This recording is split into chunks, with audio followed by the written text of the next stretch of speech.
A paz do Senhor a todos, que Deus venha abençoar grandiosamente a minha e a tua vida. Essa semana eu tive numa casa participando de um estudo bíblico edificante dentro da palavra do Senhor, com alguns irmãos e o pastor Nilson, aqui de São José dos Campos. Ele deu um bom exemplo após o término do estudo, falando das trevas e da luz, né? Aonde a luz, as trevas batem em retirada. E ele deu um exemplo bem simples e verdadeiro. Há algum tempo atrás, aqui em São José dos Campos, acabou a energia em vários bairros da cidade à noite, porque estourou alguns geradores e ficou um breu. As pessoas talvez assustadas, crianças assustadas, outros nervosos. E ele falou: quem que foi lá resolver? Foi a empresa responsável, a EDP Bandeirantes ou algum terceirizado. E as escuridões, as trevas espirituais no mundo, no dia e na noite, através das obras e das ciladas de Satanás? Quem vai consertar? Somos nós. Nós não somos o sal e a luz do mundo. Nós temos que levar o evangelho, pregar a verdade, para que as trevas caiam por terra, batem em retirada, porque aonde houver a luz, a palavra do Senhor, ali não haverá trevas, o mal vai embora. E é difícil trazer ao povo a verdade. Sabe por quê? Porque é ensinado erroneamente que não se toca no ungido. É ensinado erroneamente que se pôr a mão Deus mata. Aí o pregador faz o que quer da tua vida, meu querido. O pregador mente, é herege, fala eloquentemente, fala bonito, derrama lágrimas, mexe com o teu emocional e você acha que é Deus trabalhando e muitas das vezes não é. A única forma de saber se é Deus trabalhando é pregando a verdade, pregando a salvação pelo abandono do pecado, redenção ao nosso Senhor Jesus Cristo, somente a Ele, e crer na sua morte e na sua ressurreição. Isso é o verdadeiro evangelho, é a nova aliança. Aí muitos vão falar: deixa que Deus cuida do pastor. Eu vou lá para a igreja não pelo pastor, eu vou por Deus. Irmãos, se o cara não está pregando a verdade, como é que você vai ser salvo pela mentira? Não tem como.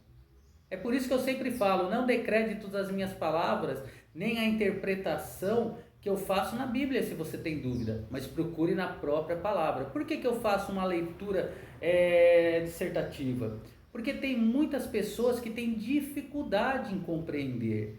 E quando eu escolhi essa Bíblia, eu pedi a Deus discernimento, sabedoria, para que eu viesse a colocar em prática aquilo que realmente é do Senhor. E eu tenho aqui essa Bíblia de estudo do expositor, eu tenho a Genebra e tenho a Pentecostal. E também uso aplicativos no celular com Bíblia de estudo. E graças a Deus, ambas estão com boas explicações condizentes. Então vamos ver o que a palavra do Senhor fala a respeito dos pregadores. Em 2 Timóteo capítulo 2, eu vou fazer, deixa eu só verificar aqui, 3 vídeos para não ficar muito longo em um só. Eu vou ler 2 Timóteo, 2 Timóteo, capítulo 2, do 1 ao 8, e depois eu faço outro vídeo do 9 ao 13 e depois do 14 em diante. E diz assim: um bom soldado, tu, pois, meu filho, fortifica-te na graça que há em Cristo Jesus. A pessoa consegue isso se fizer sempre da cruz o objeto da sua fé. A fonte da graça é o Senhor, mas o meio é a cruz. E o que de mim, entre muitas testemunhas ouvistes, confia-o a homens fiéis, que sejam idôneos para também ensinarem a outros. A totalidade do poderoso depósito da verdade, que seria testemunhas ouvintes da verdade de Deus, refere-se a palavra fiéis a outros, chamados por Deus, que pregarão este grande evangelho. E quando ele fala idôneos também ensinarem a outros, embora muitos tivessem abandonado a Paulo, a evidência aqui é que alguns não o fizeram. eles eram fiéis, fiéis não somente ao apóstolo Paulo, mas também à palavra. Sofre, pois, comigo as aflições. Tome sua parte de sofrimento se for chamado a fazê-lo. Sabe por quê? Porque pregar o evangelho, para quem prega a verdade, é criar inimigos. Sabe por quê? Porque aqueles que trabalham para Satanás vão se levantar contra a sua vida. Como bom soldado de Jesus Cristo, os legionários romanos sofriam dificuldades no serviço ao imperador romano. Por que o cristão não sofreria no serviço ao Rei dos Reis? Se pregarmos a verdade, abandone o pecado, olha, tua vida está errada, teus negócios não vão para frente por causa que você está fazendo isso de errado. Você não está julgando o teu irmão, você está exortando para ele ser salvo, para ele voltar para o caminho do Senhor ou para ele se entregar ao caminho do Senhor para remissão dos seus pecados através da cruz. Ninguém que milita se embaraça com negócios desta vida. O soldado tem só uma coisa em mente, que é cumprir seu dever. O cristão deve ter o mesmo motivo, o mesmo espírito e a mesma consagração. Daí o apóstolo usar a palavra soldado, a fim de agradar aquele que o alistou para a guerra. Quantas pessoas vão más no trabalho e perdem o emprego? Sabe por quê?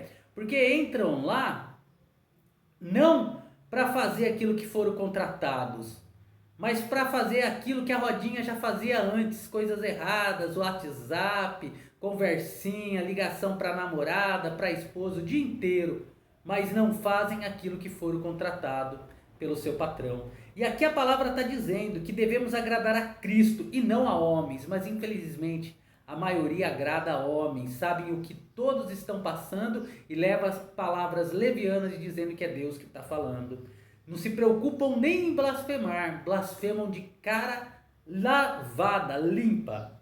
E se alguém também milita, agora descreve a maneira na qual o crente se esforça. Não é coroado senão a militar legitimamente.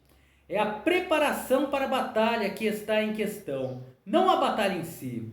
O que o apóstolo está dizendo? O lavrador que trabalha, quer dizer, semeia sementes para que ao devido tempo ele possa fazer a colheita. Deve ser o primeiro a gozar dos frutos. Se ele não militar legitimamente, o que quer dizer andar segundo o Espírito, o que o guia à cruz, não vai haver fruto. Você deve de ser fruto para não ser cortado da árvore e lançado ao fogo. E para isso você tem que ouvir a verdade, a palavra de Deus. Considera o que digo. Refere-se ao fato de que o que Paulo está dizendo é realmente a palavra do Senhor, porque o Senhor te dará entendimento em tudo. O Espírito Santo sempre ajudará ao que buscar com sinceridade a entender o sentido da palavra de Deus. Lembra-te de que Jesus Cristo, que é da descendência de Davi, a encarnação, ressuscitou dentre os mortos ou dos mortos, segundo o evangelho que prego, que ele foi dado pelo Senhor. Gálatas 1, do 11 ao 12. Então nós temos que estudar as Sagradas Escrituras. Nós temos que pôr em prática a confirmação daquilo que foi pregado a nós, para ver se foi pregado verdadeiramente ou se foi heresia. Porque se for heresia, o que é que estamos ganhando? Nada. Olha só o que diz a palavra do Senhor aqui no livro de Gálatas 1, do 11 ao 12. Revelação: mas faço-vos saber, irmãos, todos conhecido, que o evangelho que por mim foi anunciado, a mensagem da cruz, não é segundo os homens. Qualquer mensagem que não seja a cruz é completamente concebida pelo homem, porque não o recebi. Paulo havia aprendido esta grande verdade de mestres humanos. Nem aprendi de homem algum. Ele nega ter sido instruído por outros homens, mas pela revelação de Jesus Cristo. A revelação é a poderosa ação de Deus pela qual o Espírito Santo revela à mente humana o que não pode ser entendido sem a intercessão divina.